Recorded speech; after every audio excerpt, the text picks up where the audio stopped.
오늘은 말씀을 듣긴 하는데라는 제목으로 말씀을 같이 나누도록 하겠습니다. 올림픽이 열렸습니다. 올림픽이 열리긴 했는데 우리나라의 그래도 꽤 잘한다고 여겨졌던 구기 종목 중에서 단 하나만 올림픽에 출전하게 됐습니다. 그것도 또 하필 그 비인기 종목인 핸드볼입니다. 물론 이제 올림픽 때는 그래도 인기가 있는데 평상시에는 거의 인기가 없죠. 근데 그러다 보니까 파리올림픽에 출전하는 선수단도 규모가 팍 줄었다고 합니다. 그런데 이런 사태를 보면서 여러 가지 문제점들도 있고 어떤 면은 운이 따르지 않은 면도 있겠지만 특별히 축구 같은 경우에 있어서는 꼭 운이라고만 말할 수는 없는 것 같습니다.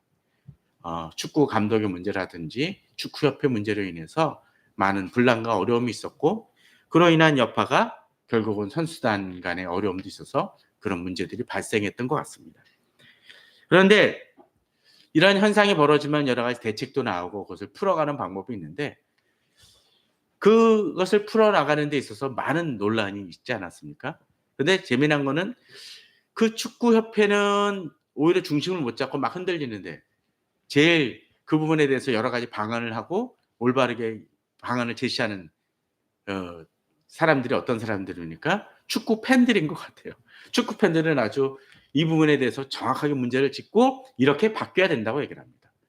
또 심지어 감독이라든지 그런 것을 맡지 않은 여러 그 은퇴한 선수들은 오히려 그 방안에 대해서 정확하게 하고 문제점을 지적합니다. 그런데 오히려 그 부분에 대해서 반대로 나갔던 사람들은 뭡니까? 축구협회에서는 그런 지적을 한 선수를 규정 위반이라는 등 기밀 위반이라는 등 그러면서 오히려 그 징계를 하려고 하는 모습마저도 있었습니다. 또 그리고 가장 수장이라고 할 만한 사람은 바뀌지 않고 버티는 모습마저 내고 최근에는 그 사람의 방명록인지 무슨 회고록 같은 책이 나와서 또 문제가 더 되기도 했습니다. 그런 것 같습니다. 어떤 데 사회가 혼란스럽고 또는 교회가 시끄러울 때 오히려 성도들이라든지 공동체의 일원들은 바른 방안을 얘기를 하고 또 이 문제를 해결하려고 성심성의껏 자기 몸을 희생하면서 시간을 들여서 노력을 하는데 오히려 목회자들이든 여러 가지 그곳의 기업의 어떤 수장 같은 사람들은 그 부분에 대해 걸림돌이 되는 경우들이 많이 있습니다. 그래서 좋은 방안을 해가지고 다 추진을 했는데 누가 그걸 막아섭니까? 오히려 지도자가 막아섬으로 인해서 사회가 혼란에 빠지거나 결국은 망하는 길로 가는 경우들이 많이 있곤 합니다. 그럴 때 우리들은 답답하고 힘들어집니다. 그런데 그러한 문제들은 꼭 기업의 어떤 그런 사람들이든 국가 지도자든 또는 어떤 교회 목회자만 되는 것은 아닙니다. 개인적인 차원에 있어서도 마찬가지일 것 같습니다. 우리들은 지도자들인지 그런 어떤 단체의 어떤 수장들은 쉽게 비판을 하지만 정작 자신의 문제에 대해서만큼은 그렇지 못하고 자기 중심과 자기 관점을 버리지 못할 때가 많습니다. 보통 가게를 운영하시는 분들도 어떤 때 그럴 때 있죠. 주변 사람들은 다 알아요. 그 가게가 왜 망하는지. 그런데 누구만 몰라요? 그 가게 주인만 모르는 경우도 있습니다. 안타깝죠. 우리가 말씀에 대해서도 그럴 수 있습니다. 신앙에 대해서도 그럴 수 있습니다. 이렇게 날씨가 후덥지근해서 어떤 때는 정신이 멍하고 또 제대로 판단 내리기도 힘들 정도로 우리들이 짜증이 나는 이러할 때 오히려 우리는 좀 더 깨어서 무엇이 옳은지를 바라봐야 됩니다. 이 날씨만큼이나 어쩜 우리 영적 상태나 심적 상태가 그럴 수 있기 때문에 오늘 이 말씀을 통해서 좀 우리들이 생각해 보았으면 합니다. 오늘 말씀을 보게 되면 지난 시간에 좀 이어지는 어떤 그런 부분들처럼 예레미야에게 다시 말씀이 임하는 모습이 전개가 되어집니다. 그런데 이 말씀을 보게 되면 어떤 내용들이 등장을 합니까? 유다의 요시왕의 아들 요야김 제4년에 여호와께로부터 예레미야에게 말씀이 임했다라고 되어 있습니다. 그런데 말씀이 임하긴 임했는데 지금 예레미야의 상황이 어떠했냐면 옥에 갇힌 듯 그런 상황입니다. 그런데 어떤 말씀이 지금 주어집니까? 너는 두루마리 책을 가져다가 내가 내게 말하던 날, 곧 요시야의 날부터 오늘까지 이스라엘과 유다와 모든 나라에 대하여 내가 내게 일러준 모든 말을 거기에 기록하라고 되어 있습니다. 갑작스레 나온 말이 아니죠. 계속적으로 오랜 동안 계속적으로 예레미야를 통해서 또는 예레미야가 아닌 다른 선지자를 통해서 하나님이 이 이스라엘과 유다 그리고 심지어 그 지경은 어떻습니까? 모든 나라에 대하여 하나님이 말씀하신 것을 기록하라고 되어 있습니다. 이렇게 기록하는 이유가 무엇일까요? 이미 하나님이 여러 선지자나 또는 예레미야를 통해서 반복적으로 얘기한 건데 불구하고 이렇게 기록하는 것이 무엇입니까? 아마도 이건 그런 것 같습니다. 어떤 때 법정 분쟁이라든지 그런 어려움이 발생했을 때 가장 중요한 게 뭡니까? 기록이에요, 기록. 그죠? 서류입니다. 그래서 어떤 때 중요한 일이 터지고 아무리 논쟁이 벌어지다가도 해야 될 일들 중에 하나가 내용 증명 같은 걸 보내곤 합니다. 그걸 통해서 내가 이 사람한테 이런 문서와 이런 조건을 보냈다라는 것을 증명해서 내용 증명을 만들면 어떡하죠? 아마 우측인가도 그런 것이 기록이 되어져서 나중에 법적 분쟁이 되어졌을 때 나는 이미 말했었고 이걸 제기를 했었는데 이쪽에 안 들어줬다라는 얘기죠. 지금 하나님이 이것을 기록하라는 얘기는 한마디 한마디가 중요하다는 것을 알려주기 위함이기도 하고 또 이제는 더 이상 내게 해줄 게 별로 없다라는 겁니다. 그리고 그 모든 것을 기록한다라는 것은 지금까지 이루어진 그 많은 것들이 너희가 들어야 될 말이 너무나 많다라는 것을 이야기하고 있는 것이죠. 하나님은 단순히 징벌하시기 위함이 아닙니다. 그럼 무엇이죠? 바로 3절입니다. 유다 가문이 내가 그들에게 내리려 한 모든 재난을 듣고 그리고 그냥 너 망하라 그게 아니죠. 재난은 임하는데 어떻게 해요? 각기 악한 길에서 돌이키라는 것이죠. 그럴 때 살 가능성이 있고 하나님이 용서해 주시겠다는 것입니다. 그런데 여기서 이 악한 길에서 돌이키라 그랬는데 앞에 하나가 붙죠? 각기입니다. 각기. 이건 무슨 얘기입니까? 이스라엘 백성들 남녀노소 지위 고하를 막론하고 그 모든 사람 한 사람이 깨우치고 돌이켜야 된다는 것입니다. 그만큼 심각하다라는 거죠. 저도 청소를 잘 못하는 사람인데 대청소 같은 거 하게 되면 어떻습니까? 학교에서 옛날에 대청소하게 되면. 저 어렸을 때 학교에서 초등학교나 중학교에서 대청소하게 되면 평소에 안 하던 부분까지 다 합니다. 그러면 묵은 때가 많이 제거되고 좀 더 깨끗해지죠. 냉장고 대청소할 때도 그렇지 않습니까? 평상시에는 얼룩만 살짝 닦는데 제대로 닦을 때는 어떡하죠? 전원을 끄고 구석구석을 해야 냉장고의 어떤 이상한 냄새들을 제거할 수 있고 혹시나 썩은 것들을 버릴 수 있습니다. 이 유다 민족이 심각하게 이런 얘기를 하는 것입니다. 이스라엘이 이미 망했습니다. 그러기에 사실 이스라엘에게 적용되는 말이 아닙니다. 그러나 유다에게 이 얘기를 다시 하는 건 너도 그렇게 바뀌지 않으면 이 이스라엘처럼 망한다라는 거예요. 그러기에 그 전에 돌이키라는 것이죠. 그래서 어떻게 했습니까? 예레미야가 자기는 갇혀 있으니까 그의 그 제자 같은 바룩에게 이 모든 것을 기록하라고 합니다. 대신에 하라는 것이죠. 그래서 어떤 일이 벌어집니까? 붙잡혀서 이거 하니 모든 사람에게 낭송하라. 그리고 이제 돌이키면 일이 해결될 수 있다는 그 가능성을 열어놓는 것이죠. 그런데 여호와의 말씀을 금식일에 선포하라고 되어 있습니다. 그죠? 6절에 보게 되면. 그래서 8절에 보게 되면 이제 네리아의 아들 바룩이 선지자 예레미야가 명령한 대로 여호와의 성전에서 그 말씀을 모두 낭독하게 됩니다. 근데 9절에 보게 되면 재미난 모습이 등장을 합니다. 유다의 요시의 왕의 아들 여호야김이 제5년 9월에 예루살렘 모든 백성과 유다 모든 성읍들에서 예루살렘에 이른 모든 백성이 여호와 앞에서 금식을 선포한지라고 되어 있습니다. 금식일에 선포하긴 했는데 아마도 이랬던 것 같아요. 이스라엘 백성들이 예루살렘 성전에 섰던 절기 때문에 이 예루살렘에 모인 것도 있지만 또 그렇게 모였는데 아마도 이스라엘 백성들이 위기 상황을 느꼈던 것 같습니다. 여러 가지 상황 속에서 바벨론의 침공과 또는 실제로 침투했던 모습도 있고 또 이제 나라가 잘못하면 망할지도 모른다는 어떤 두려움 때문인지 사람들이 와서 금식을 선포하며 나라를 위해서 기도하고 하나님 앞에 회개하자는 마음이 있었던 것 같아요.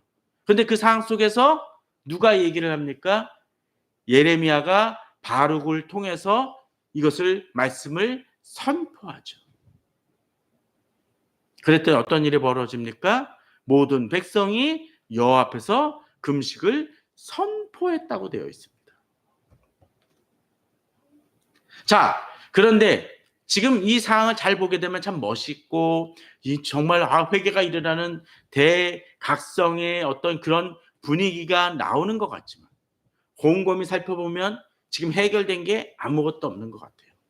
자, 이 말씀이 어디서 나옵니까? 정상적인 이 이스라엘 상태라면 누구에게서 말씀이 나와야 될까요? 선지자도 해당이 되겠지만 이 제사장이라든지 여러 가지 종교 지도자들 장로를 통해서 나와야 됩니다. 그런데 지금 말씀이 누구에게 나옵니까? 선지자긴 선지자인데 옥에 갇힌 선지자입니다. 옥에 갇힌 선지자는 것은 무엇인가요? 그가 죄를 범해서 무슨 이단처럼 여러 가지 스캔들이나 여러 가지 범죄로 인해서 갇혀 있다라면 이해가 다릅니다. 말씀을 전하다가 이 권력자의 불편함을 인해서 감옥에 갇힌 사람인데 그 사람의 얘기를 백성들이 듣고 있다는 얘기입니다. 정상적입니까? 정상적인 사회가 아니죠. 그럼에도 불구하고 백성들은 이 말씀에 반응하고 있습니다. 백성들이 온전하게 다 모든 것을 해결하고 죄를 회개했는지는 잘 모르겠지만 위기가 닥친 것을 알고 이들도 금식해야 된다는 것을 생각하고 모든 백성, 아마도 모든 백성이라고 하니까 이 인구 전체는 아닐지 모르지만 많은 다수의 사람들이 공감대를 가지고 기도하고 있다는 것이죠. 심지어 금식까지 하면서 말이죠. 그런 사회는 좀 아름다운 사회입니다. 자, 그런데 이제 이런 말씀을 모든 백성에게 낭송하고 나서 이제 어떤 사람이 나옵니까? 그마리아의 아들인 미가야가 그 책에 기록된 여호와의 말씀을 다 듣고 이제 그것을 다시 누구에게 전해줍니까? 왕궁에 내려가서 서기관의 방에 들어가서 이제 이름이 나옵니다. 곧 서기관 엘리사마와 스마의 아들 들라야와 약벌의 아들 엘라단과 사반의 아들 그마랴와 하나냐의 아들 시드기야와 모든 고관이 거기 앉아 있는데 거기서 다시 전달하게 되죠. 이 미가야가 그렇게 전하는 이유가 뭘까요? 그 심각성을 깨달았기 때문입니다. 그죠? 그저 그냥 저런 일이 벌어졌어요 라고 얘기하는 것이 아니죠.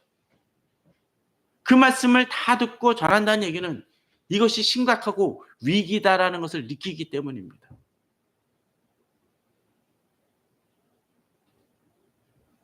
그래도 시대가 암울할 때 깨어있는 사람들이 있습니다.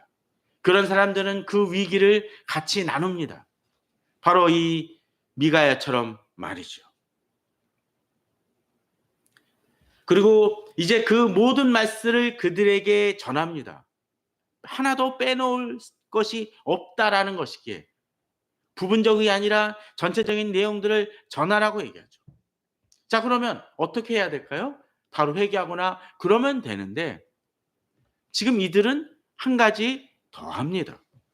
무엇입니까? 14절에 보면 이에 모든 고관이 구시 증손 셀레마의 손자 느다니의 아들 여우디를 바룩에게 보내어 이르되, 이 여우디는 좀 주목해 볼 필요가 있습니다. 나중에 가서 한 번 더 설명을 드리죠. 너는 백성이 귀에 낭독한 두루마리를 손에 가지고 와라. 그리고 누가 옵니까? 바룩이 이것을 들고 옵니다. 그랬더니 어떡하죠? 바룩에게 다시 바룩이 이 말씀을 또 낭독합니다. 두 번째 낭독이 됩니다. 앞서는 모든 백성들이었지만 이젠 지도자에 해당되는 사람들에게 낭독합니다. 시대는 이뤄야 됩니다. 어떤 때는 지도자가 더 늦게 깨달을지도 몰라요. 사실 목회자는 특별히 신방이라든지 사람들을 만나는 일들을 자주 해야 됩니다. 제가 그런 얘기를 가끔 많은 사람들에게도 강조를 하는데, 뭐 성도라든지 그 이유 중에 하나는 이 목회자가 성도들을 제대로 만나지 않았을 때 성도의 상황이라든지 어떤 그들이 겪는 여러 가지 고민들에 대해서 잘 깨닫지 못할 때가 있어요. 목회자가 그냥 사례비만 받고 있을 때는 지금 경기 사정이 얼마나 안 좋은지 잘 몰라서 그냥 성도들이 주는 어떤 때 섬겨주는 어떤 식사라든지 그거에 만족하고 그냥 거기서 멈출 때가 많이 있습니다. 그러나 성도들이 사항을 들었을 때 경제적으로 너무 어렵고 이 부분은 이런 문제가 있다는 것을 깨닫길 때 좀 더 구체적으로 기도하고 현실적으로 여러 가지 설교도 나올 수 있습니다. 이 고관들이 백성들보다 좀 늦긴 했지만 그래도 다행입니다. 그 바룩의 이야기를 들음을 통해서 이제 그들도 지금 우리가 위기 상황이구나 라는 것을 깨닫게 되는 거죠. 지도자는 이런 마음이 있어야 됩니다. 사회를 읽을 줄 알아야 되고 지금 우리가 처한 위기 상황을 꼼꼼히 돌아봐야 됩니다. 그래서 어떤 때는 책도 많이 봐야 되고 신문도 봐야 됩니다. 뉴스에 주목해야 됩니다. 어떤 한 부분만이 아니라 종합적으로 잘 봐야 됩니다. 그래서 객관적으로 판단하고 하나님께서 이 상황 속에서 어떻게 역사하신지를 돌아봐야 됩니다. 어쩌면 우리 사회도 이렇게 금식이 필요한 때인지도 모르는 것 같습니다. 정치적으로나 윤리적으로나 경기 상황이나 모든 면에서 많은 문제가 있습니다.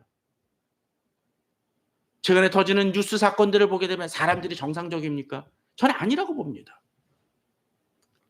일반적인 상식과 인격으로는 할 수 없는 일들을 여러 가지 갑질을 통해서 범죄를 통해서 나타납니다. 꼭 살인을 행하고 폭행을 행해야만 나쁜 짓은 아니지 않습니까? 음주운전으로 인한 여러 가지 모습들 또는 여러 가지 사람들을 만날 때 행하는 언어적 폭력이라든지 그런 것들을 생각하면 사람들이 정상적인 것이 아닌 것 같습니다. 기도해야 될 때입니다. 여러 가지 기업이나 정치도 마찬가지입니다. 비정상적인 행동들이 너무 많이 있습니다. 이들이 어떠하죠? 그들이 그 모든 말씀을 듣고 놀랍니다. 심각하다는 것을 깨달은 거죠. 그런데 문제는 이런 얘기를 듣고도 놀라지 않거나 심각함을 느끼지 못하는 사람들이 우리 주변에는 의외로 많습니다. 깨달아야 됩니다. 이 시대는 감각적인 부분에 대해서는 쉽게 반응하지만 정말로 마음 깊이 깨닫고 새겨야 될 부분에 대해서는 제대로 느끼지 못하는 경우들이 많은 것 같습니다. 블록버스터에서 그 장면 너무 멋지더라고 얘기하지만 옆에서 폭우로 인해서 집이 무너지는 것에는 관심 없는 것이 이 시대의 모습인 것 같습니다. 저는 요새는 종강역에서 많이 안 내리지만 종강역에서 내려서 걸어 들어올 때마다 저는 항상 노숙자들을 많이 보곤 했습니다. 어떤 분들은 계속 보이다가 안 보이네라는 생각을 드는 경우도 있고 또 특별히 이 종각 쪽에 그 여러 점포들은 계속적으로 임대와 비어있는 가게들을 보면서 이쪽 지역이 무척이나 안 좋구나라는 생각도 갖기도 합니다. 자기 동네에 대해서 그런 모습을 가져야 되지 않을까요? 우리 주변을 보면서 그런 것을 놓고 기도해야 되지 않을까요? 우리 사회를 놓고 기도해야 되지 않을까요? 이들은 놀랍니다. 반응합니다. 그리고 한 걸음 더 나아가죠. 어떻게 하죠? 우리가 이 모든 말을 왕에게 아뢰리라.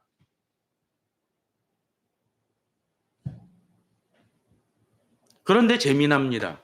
19절이죠. 이에 고관들이 바룩에게 이르되 너는 가서 예레미야와 함께 숨고 너희가 있는 곳을 사람에게 알리지 말라 하니라. 정상적이라면 어떻게 해야 될까요? 최소한 바룩을 왕 앞에 데리고 가서 왕에게 고하게 해야겠죠. 그죠? 그런데 그러지 않아요. 좀 더 나아진다면 그 감옥에 갇힌 예레미야를 불러다가 왕 앞에 세워야 됩니다. 근데 그러지 않아요. 그 이유는 그들도 왕에게 이것이 쉽지 않은 일이라는 것을 알기 때문이죠. 백성들과 고관들도 놀라는데 지금 누가 왕이 어떤 반응을지를 몰라서 주의한다는 것이죠. 그래도 그들이 양심적인 게 그렇습니다. 하나님의 말씀이 어디서 나오는지를 알기에 예레미야뿐만 아니라 바룩도 보호해야 한다는 것을 알게 되죠. 괜히 바룩만 다칠 수도 있기 때문이죠. 얼마나 억울할까요, 사실은. 자기가 전한 것도 아니고 예레미야가 전한 거를 대신 전하다가 또 일을 당합니다.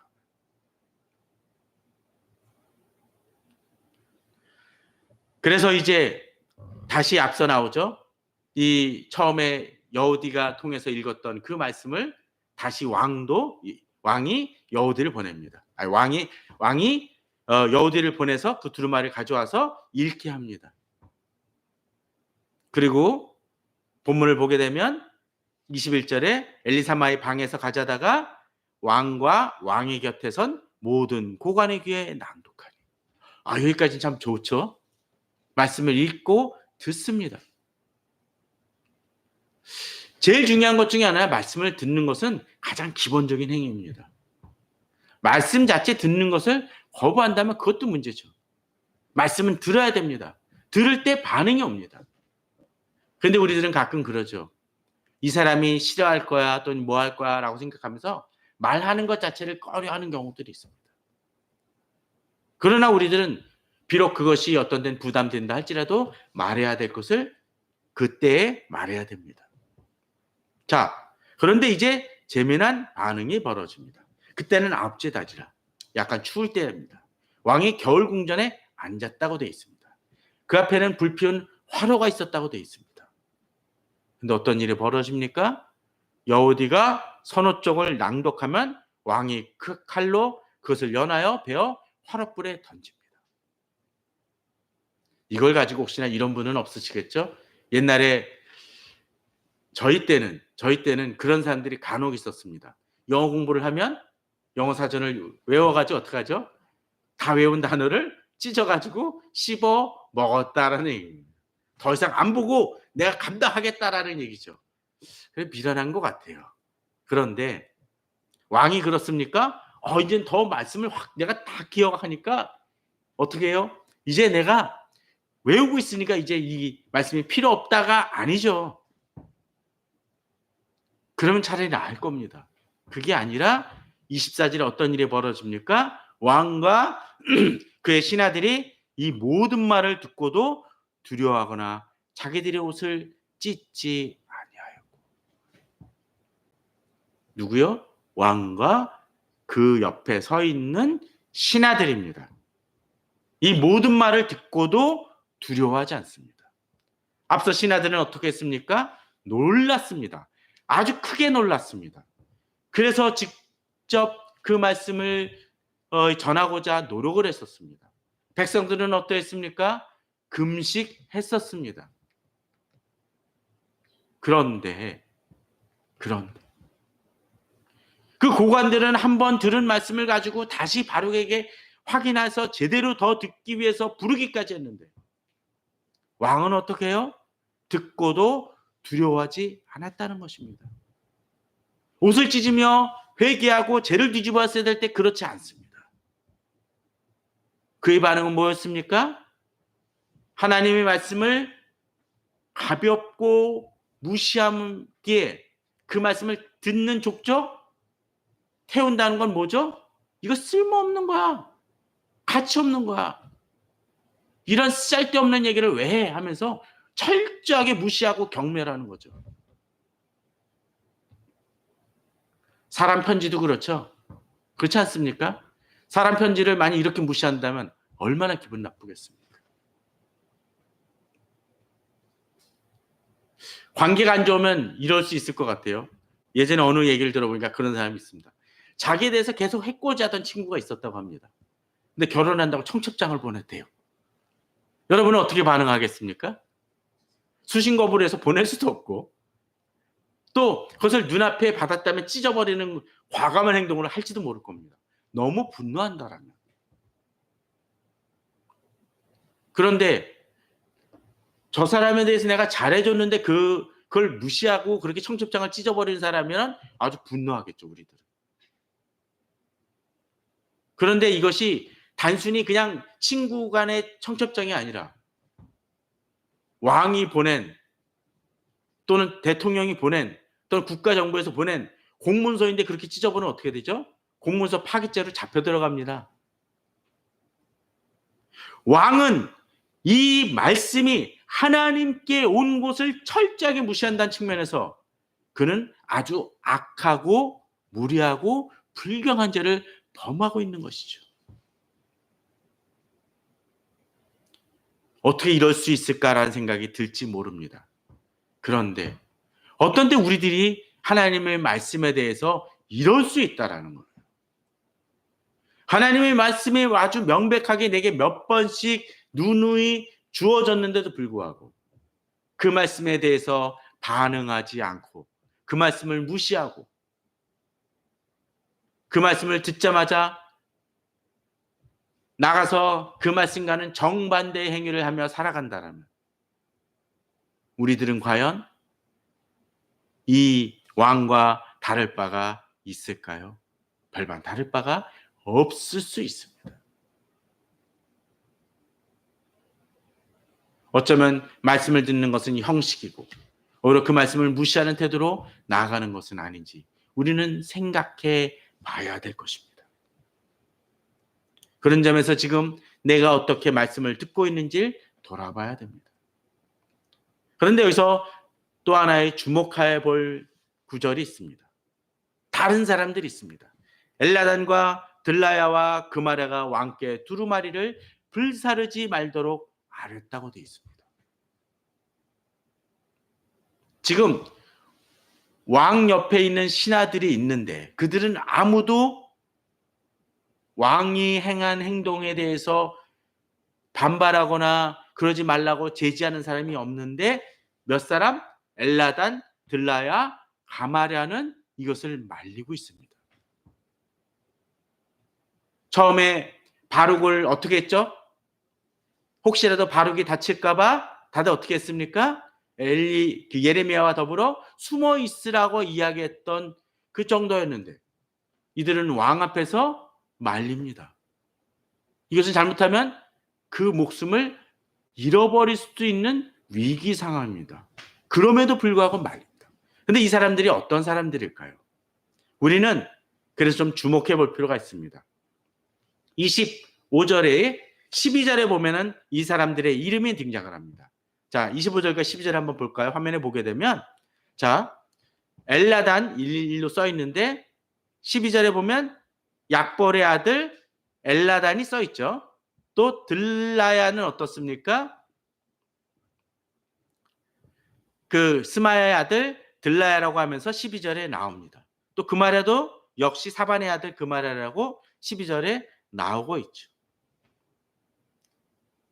이들이 처음에 그 이야기를 듣고 와서 단순히 바룩을 숨기고 그런 것만이 아니라 이들도 같이 이 자리까지 와가지고 어떻게 하죠?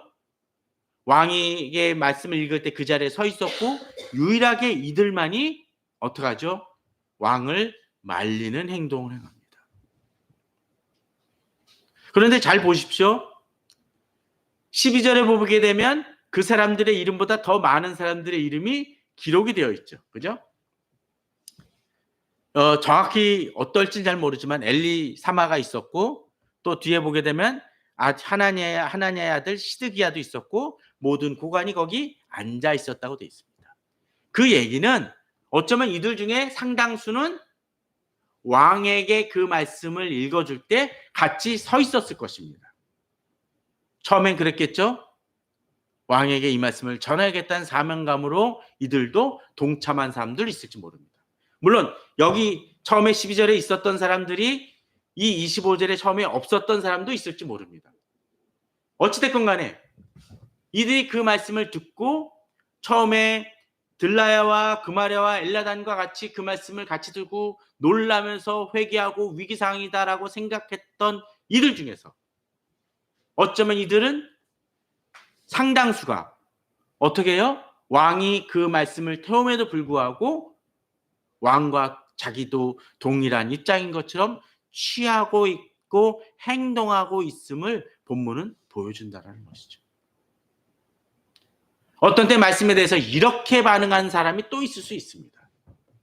처음엔 잠시 깜짝 놀라고 이건 위기 상황이다라고 닥치고 이야기를 하지만 정작 이 부분에 대해서 구체적으로 실현하고 결단하고 어떤 때는 수고로움을 감당해야 될 때 발을 빼는 사람이 있죠. 가끔 기업 같은 데서 그렇지 않습니까? 우리 같이 가서 사장 앞에 가가지고 이 부분에 대해서 이야기를 해야 돼라고 딱 나갔다가 같이 나갔지만 앞에 사람이 딱 이야기를 하고 나면 제 생각은 다른데요라고 딱 발표하는 사람들 있습니다.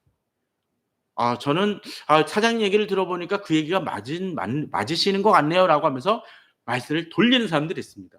그럼 어떡하나요? 앞줄에 있는 사람들만 괜히 희생양이 되는 경우들이 있습니다. 옛날에 데모할 때도 가끔 그런 모습들이 있죠. 앞줄에 섰다가 앞에 사람들만 잡혀가고 뒤에 사람들은 다 도망갈 때 있습니다.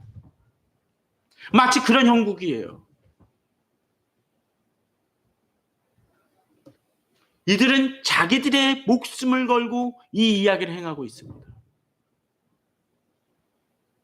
차라리 모든 신하들이 같이 왕에게 이것을 이야기했다면 뭔가 변화가 있었을지도 모릅니다.